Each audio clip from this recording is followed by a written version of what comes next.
আজ আমরা ক্লাস 7-এর চুম্বক অধ্যায় থেকে পরীক্ষায় আসা গুরুত্বপূর্ণ প্রশ্নগুলি নিয়ে আলোচনা করব। কোনো অসুবিধা হলে তোমরা আমাকে কমেন্টে জানাতে পারো। প্রথমে হচ্ছে চুম্বক কী?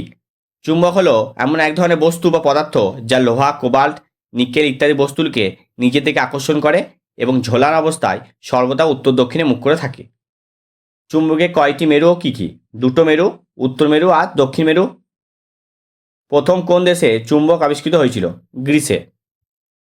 চুম্বক কয় প্রকার ও কী কী? প্রাকৃতিক চুম্বক আর হচ্ছে কৃত্রিম চুম্বক। প্রাকৃতিক চুম্বক কাকে বলে? যেসব চুম্বক প্রকৃতিতে সহজেই পাওয়া যায় তাকে হচ্ছে প্রাকৃতিক চুম্বক বলা হয়।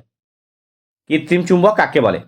বিশেষ পদ্ধতিতে চুম্বক পদার্থগুলিকে চুম্বকে পরিণত করা যায়, তখন সেই চুম্বককে আমরা কৃত্রিম চুম্বক বলবো। চৌম্বক দূরত্ব কাকে বলে?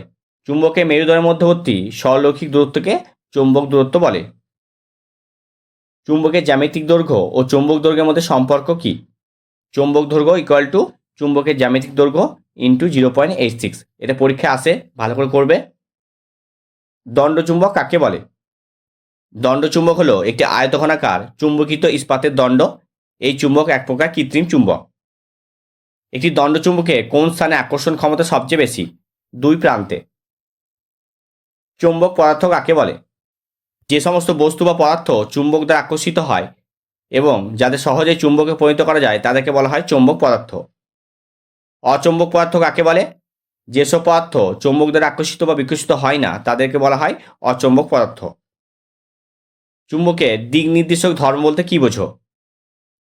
কোনো চুম্বককে বাধাহীনভাবে ঝুলিয়ে রাখা হলে সেটি সর্বদা উত্তর দক্ষিণে মুখ করে ঝুলে থাকে, একেই বলা হয় দিক নির্দেশক ধর্ম। চৌম্বক ক্ষেত্র বলতে কী বোঝায়?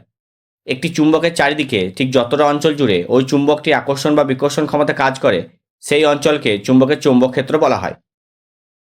তড়িৎচুম্বক কিভাবে তৈরি করা হয়? দেখে নাও উত্তরটা। তড়িৎচুম্বকের ব্যবহার লেখো। ব্যবহারগুলো দেখে নাও। চুম্বকের উদাসীন অঞ্চল বলতে কী বোঝো? এটা খুব ইম্পর্টেন্ট, ভালো করে করবে।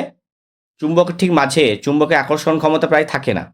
চুম্বকের এই মাঝখানে অঞ্চলকে বলা হয় উদাসীন অঞ্চল। চৌম্বক আবেশ বলতে কী বোঝো? কোনো চুম্বককে অন্য কোনো চৌম্বক পদার্থের কাছাকাছি আনলে চৌম্বক পদার্থটিও কিছুক্ষণের জন্য চুম্বকে পরিণত হয়। এই ঘটনাটাকে বলা হয় চৌম্বক আবেশ। পৃথিবী নিজেই একটি চুম্বক, উক্তিটির সাপেক্ষে যুক্তি দাও। এতটা লিখবে।